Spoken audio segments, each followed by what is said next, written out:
ప్రతి గృహము కుసుమహరుల నిలయమే, ప్రతి హృదయం కుసుమహరు నివాసమే.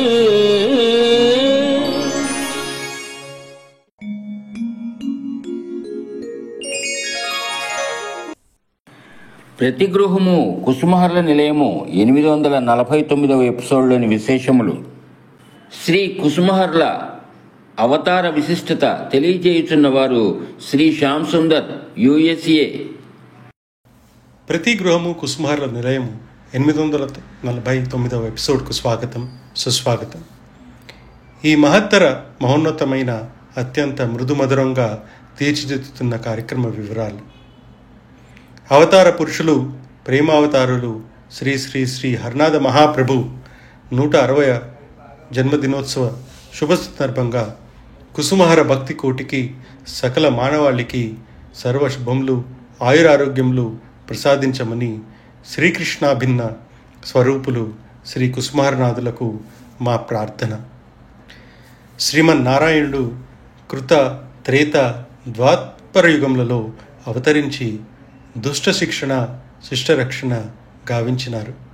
ఈ కలయుగమున దీనులను, పాపాత్ములను, దుష్టులను కాపాడి వారి వారి పాపముల నుండి విముక్తి గావించి భక్తి మార్గమున వారిని బృందావన ధామమునకు తీసుకుని పోవుటయే పరమావధిగా ఎంచుకొని బెంగాల్ రాష్ట్రము బంకూరా జిల్లా సోనాముఖిలో 1/7/1865 సంవత్సరమున అవతరించిన కృపావతారులు శ్రీ హరనాథ మహాప్రభు.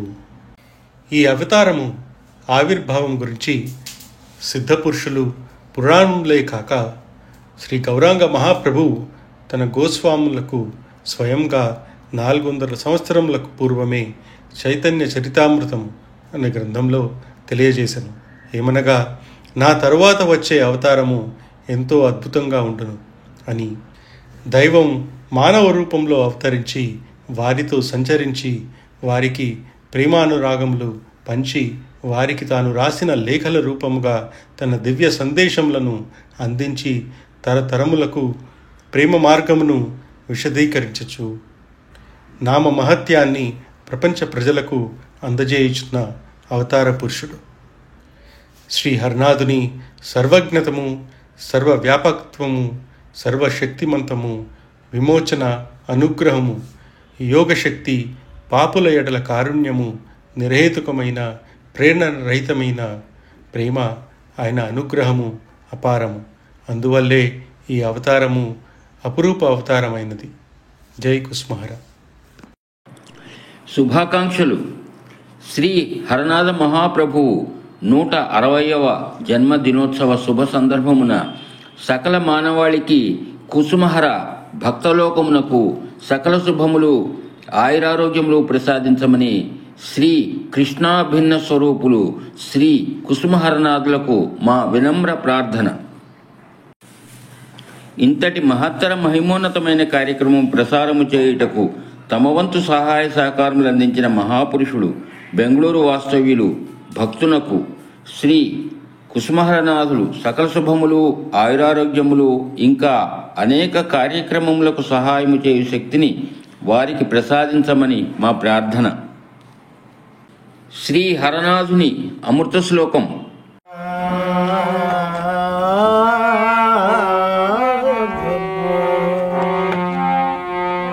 వందే స్వర్ణముఖీ పురాధీనిలయం, వందే ప్రఫుల్లాసనం,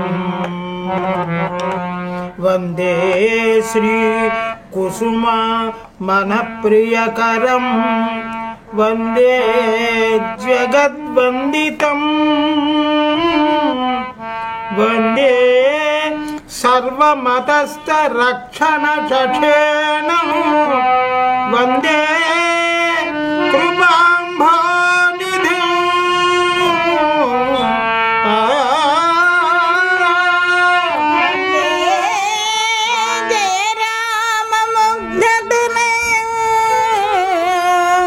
వందే ప్రభుం శ్రీ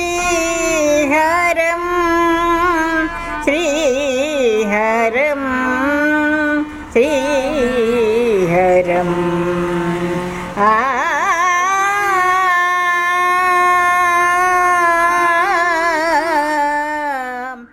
శ్రీ కుసుమహరనాథుల అవతారములోని అద్భుతాలను విశదీకరించుచున్న విద్యావేత్త శ్రీమతి చింతావాణి శర్మ. కుసుమహర మనం అతి తొందరలో శ్రీ హరనాథ ప్రభువుని యొక్క 160వ జన్మోత్సవం జరుపుకోబోతున్నాం. అంటే ఆయన ఆవిర్భవించి ఈ భూమి మీద 160 సంవత్సరాలు పూర్తవుతోంది. హరనాథ అవతారంలో ఉండే ప్రత్యేకత మిగతా అవతారాల్లో ఉండేటువంటి విధానము మనకి భిన్నత్వంతో కనిపిస్తుంది. మనకి తెలుసు అనేక యుగాల్లో అనేక రకాలుగా భగవంతుడు వైకుంఠధామం నుంచి అవతారాలు తీసుకోవడం జరిగింది.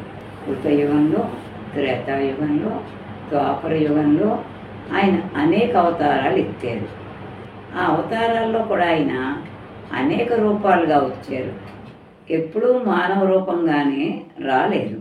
అనేక రూపాలు, మత్స్యం రూపంలో వచ్చారు, కూర్మంగా వచ్చారు, నారసింహంగా వచ్చారు, వామనుడిగా వచ్చారు. ఇలాగా అనేక రూపాలుగా ఆయన అవతారాలు తీసుకోవడం జరిగింది. ఈ అవతారాలన్నిటి యొక్క ప్రయోజనం ఏమిటి అంటే దుష్ట శిక్షణ, శిష్ట రక్షణ. మనకి తెలిసి హరనాథ అవతారంలో ఒక ప్రత్యేకత కనిపిస్తుంది. ఈయన అవతారం కలియుగంలో వచ్చింది. ఇంతవరకు కలియుగంలో భగవంతుడి యొక్క వేరే అవతారాలు ఉన్నాయా? మనకి తెలిసి కలియుగ అవతారం కలియుగంలో ఉన్నది ఆ కలియుగ వెంకటేశ్వరుడు. కలియుగాంతం వరకు తను ఇక్కడే ఉంటానని మనకి వాగ్దానం చేసినటువంటి మహానుభావుడు ఆయన. ఈ కలియుగంలో ఆయన ఉండగా ప్రత్యక్ష దైవంగా ఆయన్ని మనం అందరూ కొలుస్తూ ఉండగా మనకి ప్రాకృత శరీరంతో వచ్చి మనతో కలిసి మనతో నడయాడినటువంటి అవతారం శ్రీ హరనాథుడు. ఈయన దేనికోసం వచ్చారు? మిగతా అవతారాలకి ఈయన అవతారానికి భిన్నత్వం ఏమైనా ఉందా అంటే పూర్తిగా భిన్నత్వం మనకు కనిపిస్తుంది. మిగతా అవతారాల్లో ఆయన ఎక్కడా కూడా పాపుల యొక్క భారాన్ని వహిస్తాను అని చెప్పలేదు. పాపుల్ని వారిలో పరివర్తనని తీసుకొస్తానని చెప్పలేదు. పాపుల్ని శిక్షించడం, శిష్టుల్ని రక్షించడం అంతవరకే చెప్పారు. ఇక్కడ హరనాథుడు తన యొక్క అవతారం యొక్క ప్రత్యేకత చెప్తూ పాపం యొక్క భారాన్ని తను మోస్తానని చెప్పారు. యుగం యొక్క అవసరాన్ని బట్టి, ఆవశ్యకతను బట్టి అవతారాల యొక్క లక్షణాలు మారుతూ ఉంటాయి. అలాగే ఇప్పుడు మనకి ఈ కలియుగంలో మానవుల్ని దుష్టులు అని శిక్షించడానికి కూడా అవకాశం లేదు. పూర్వం యుగాల్లో రాక్షసులు అని ఆసురీ భావాలతో వేరుగా ఉండి వేరే శరీరాన్ని తీసుకొని మానవులు అని చెప్పేటి సాత్విక భావాలతో ఉన్నటువంటి శరీరాలు ధరించేవారు వేరువేరుగా ఉండేవారు. అంచేత అప్పుడు దుష్ట శిక్షణ చేసి ఆ రాక్షసుల్ని శిక్షించి మానవుల్ని సత్వగుణ సంపన్నులను రక్షించడం జరిగింది. ఇప్పుడు అలా లేదు. ఒకే వ్యక్తిలో, ఒకే ప్రాకృత దేహంలో 2 ఆసురీ భావాలు ఉంటాయి, సాత్విక భావాలు ఉంటున్నాయి. దీనివల్ల ఏదైనా సరే నిర్ణయం తీసుకొని కుసుమహరనాథులు మన హరనాథ్ బాబా దుష్టుల్ని శిక్షించాలి అని అనుకున్నట్లయితే, వారిలో యొక్క దుష్టత్వాన్ని శిక్షించకుండా దుష్టుల్ని శిక్షించాలి అనుకున్నట్లయితే మొత్తం మానవులంతా కూడా నాశనం అయిపోతారు. మానవాడి మనుగడకే ముప్పు ఏర్పడుతుంది. ఆ ఉద్దేశంతో పాపుల భారాల్ని తన వీపు మీద వేసుకొని వాటిని మోస్తూ మనల్ని గోలోకధామానికి చేరుస్తాను అని చెప్పి ఆయన వాగ్దానం చేయడం జరిగింది. అలా ఆయన ప్రాకృత శరీరంతో ఉన్నప్పుడు కూడా ఒకవేళ నిజంగా ఆయనలో దివ్యశక్తి లేకుండా ఉన్నట్లయితే ఆయన అవతారమే కాదు అని మనం అనుకున్నట్లయితే మన యొక్క ఈ పాపభారాలన్నీ మోస్తుంటే ఆయన శరీరం చిన్నాభిన్నమైపోదా? అలా అవ్వలేదు కదా. ఆయన చెక్కు చెదరకుండా అలాగే ఉన్నారు. అంచేత ఆయన యొక్క శక్తి మామూలు శక్తి కాదు, ప్రాకృత శక్తి కాదు, అది అవతారం యొక్క దివ్యమైన శక్తి. అందుకే ఆయన చాలా లేఖల్లో తన యొక్క అవతరణ, అంతర్ధానము అని అక్కడక్కడ కొద్దిగా విప్పి చెప్తున్నారు. అది ఎవరికి? తనని పూర్తిగా నమ్మినటువంటి విమలామ లాంటి ఆంతరింగిక భక్తులతోటి వారికి రాసినటువంటి లేఖల్లో ఆయన ఆ విషయాల్ని తెలియజేస్తున్నారు. అయితే ఆయన ఎప్పుడూ కూడా నా జీవితం ఒక సీరు వేసిన గ్రంథం అన్నారు. ఆ గ్రంథంలోంచి కొద్దిగా మనకు విప్పి చెప్తున్నారంటే విమలామాలాంటి భక్తురాలకి చెప్పినటువంటి విషయాలు మనం ఇప్పుడు చదువుకోవడం వల్ల మనం కొద్దిగా ఆయన గురించి అవగాహన చేసుకోగలుగుతాం. అంతేకాకుండా ఆయన గంభీరమైనటువంటి సముద్రం లాంటి వారు. ఈ సముద్రంలో అనేకమైనటువంటి భావతరంగాలు దాగి ఉంటాయి. ఈ భావతరంగాలన్నీ అహంకారంతో తనని తాను పొగుడుకుంటూ ఉండేవాళ్ళ అలాంటి భక్తులు, అలాంటి వ్యక్తుల విషయంలో ఆయన కఠినంగానే ఉండేవారు. ఆ కాఠిన్యం ఎలా ఉండేది అంటే ఆయన పూరిలో అక్కడ తైలమర్దన వంటివి చేయించుకుంటున్నప్పుడు ఆయన శరీరాన్ని ముట్టుకున్న తైలమర్దన చేసేటువంటి వ్యక్తులు నల్లరాయిల పాషాణంలా ఎంత గట్టిగా ఉందో ఆయన శరీరం అని చెప్పేవారు. అలాగా వారి విషయంలో అలా ఉంటూ ఆయన ఎవరిని ఉద్ధరించాలో వారిని ఉద్ధరిస్తూ వాళ్ళ పట్ల తన కారుణ్య భావాన్ని చూపిస్తూ వచ్చారు.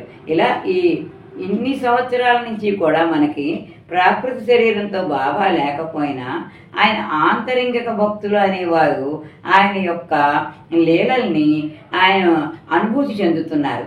అనుభూతి చెంది వాళ్ళు వాటిని మన కోసం అని చెప్పేసి రకరకాలుగా ప్రస్ఫుటం చెప్తున్నారు.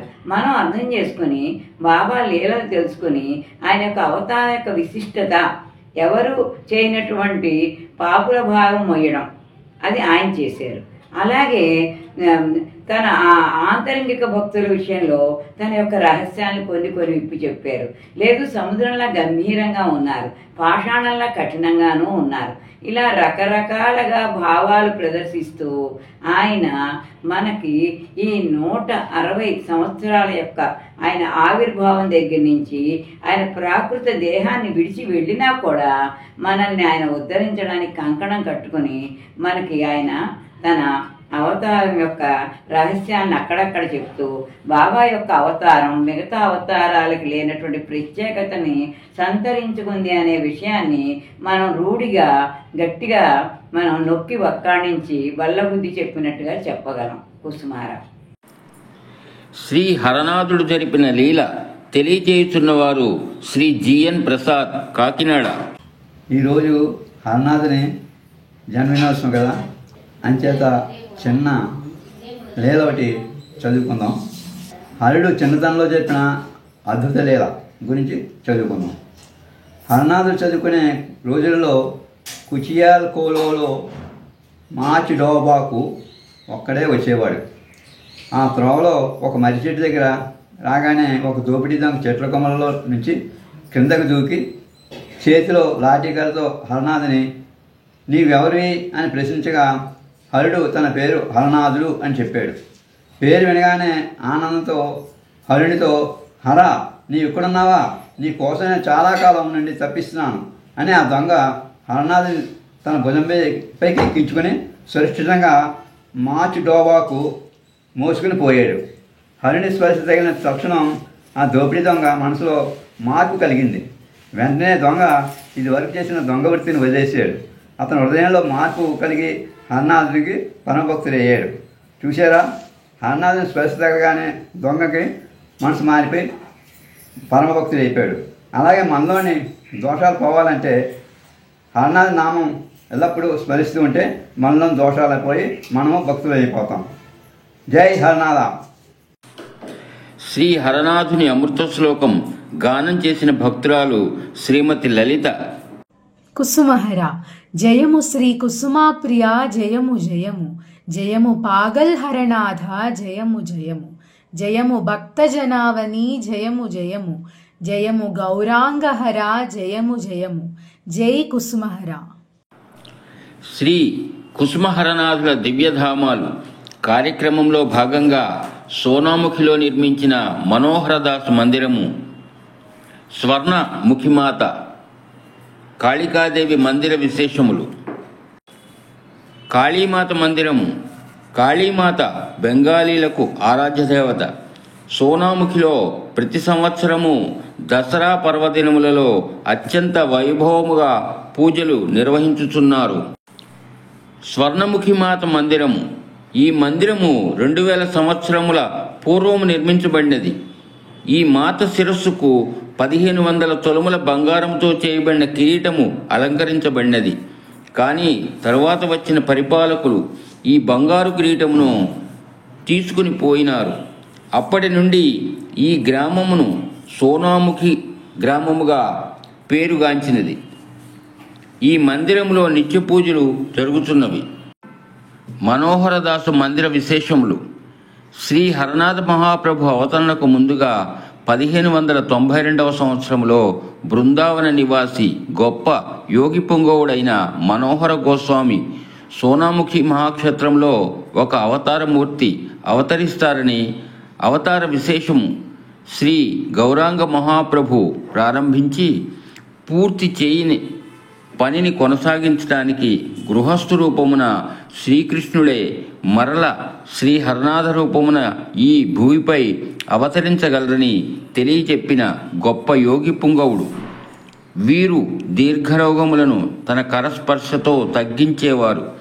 వీరు 1595వ సంవత్సరము శ్రీ రామనవమి రోజున సిద్ధి పొందినారు. ఈ సాధు పుంగవుని జ్ఞాపకార్థము రాజా బీర్ హంబీర్ మందిరము నిర్మించినారు. ఇచ్చట ప్రతి శ్రీరామనవమికి ఉత్సవములు జరుగుతాయి. శ్రీ హరనాథుడు మనోహరదాసునకు ఆ కాలములో 3 కదంబ పుష్పములను సృష్టించి సమర్పించినారు. అనేక మంది భక్తులను సోనాముఖి వచ్చినప్పుడు ఈ మందిరము దర్శించమని శ్రీ హరనాథుడు భక్తులకు తెలియచేయుచుండెను. ఈ మందిరములో నిర్మించిన బావిలోని నీరును భక్తులు తీర్థముగా స్వీకరించుచున్నారు. శ్రీ హరనాథ మహాప్రభు 160వ జన్మదిన వేడుకలు అనేక మందిరములలోనూ గృహములలోనూ నిర్వహించినారు. తిలకించండి.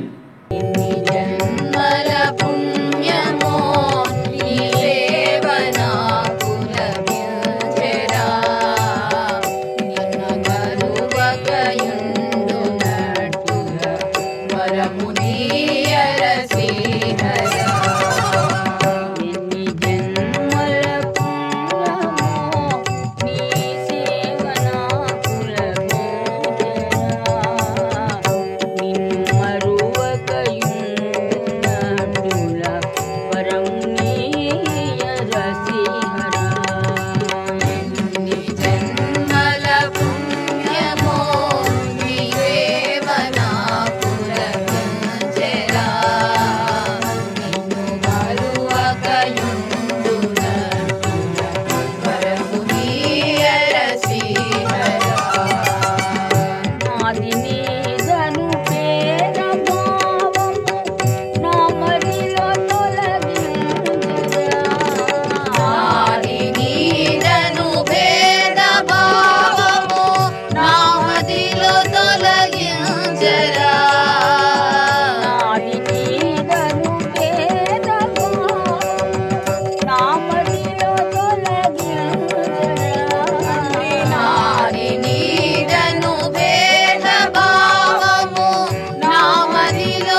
శ్రీరాముపమశ్రవస్తమం జ్యేష్ఠరాజం బ్రహ్మణాం బ్రహ్మణస్పదానశ్వన్మన్నోదవిస్తేన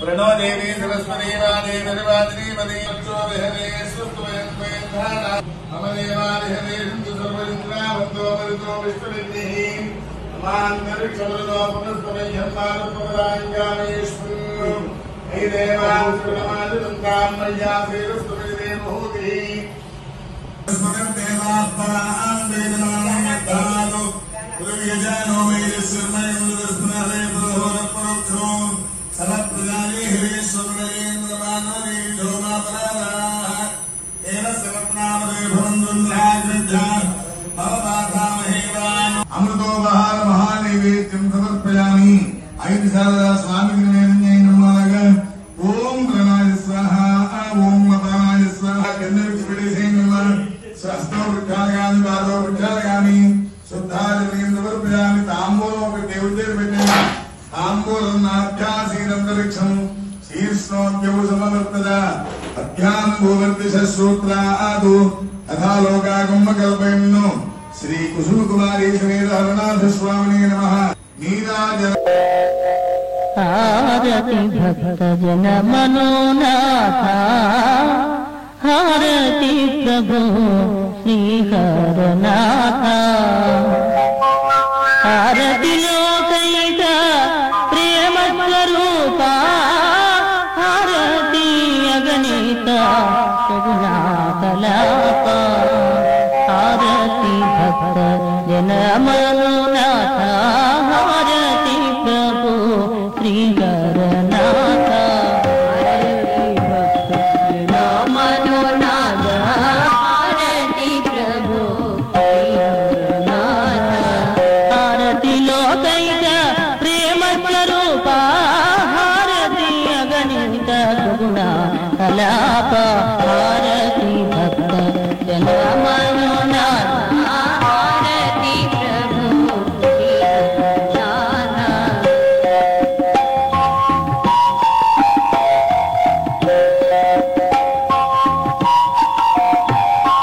జయ జయ నామ పీయూష ప్రదాత జయ నామ పీయూష ప్రదాత జయ జయ నామ పీయూష ప్రదాత జయ నామ పీయూష ప్రదాత జయ భవరోగాత జనగణ దాత జయ భవరోగాత జనగణ దాత జయ జయ శ్రీ కుసుమరమణి సమేత జయ పవన్ హరనాథ నామాఖ్యాత హారతి భక్త జన మనోనాథ హారతి ప్రభు శ్రీహరనాథ